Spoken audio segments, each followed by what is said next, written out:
பன்னீர்ல தான் வச்சு ஒரு டிஷ் செய்ய போறேன். சின்ன சின்ன சின்ன சின்ன கியூப்ஸா பண்ணி அது வந்துட்டு உடையாது, உடையவும் உடையாது.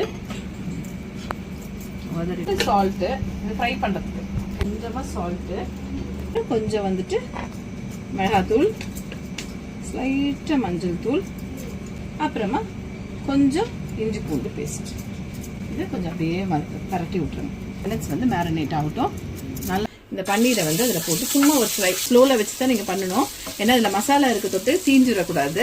வெங்காயம் பொடியே சாப் பண்ணி வச்சுருக்கேன், பச்சை மிளகா, அப்புறம் வந்து பூண்டு, இவ்வளோ தான். இது போது ரொம்பலாம் ரோஸ்ட் பண்ண தேவையில்ல. உங்கள் கேப்சிகமாக போட்டுக்கலாம். இப்போ டொமேட்டோ சாஸ் ஒரு ஸ்பூனு, ஸ்வீட் சில்லி சாஸ் இது, சரிங்களா? நெக்ஸ்ட் வந்து சோயா சாஸ்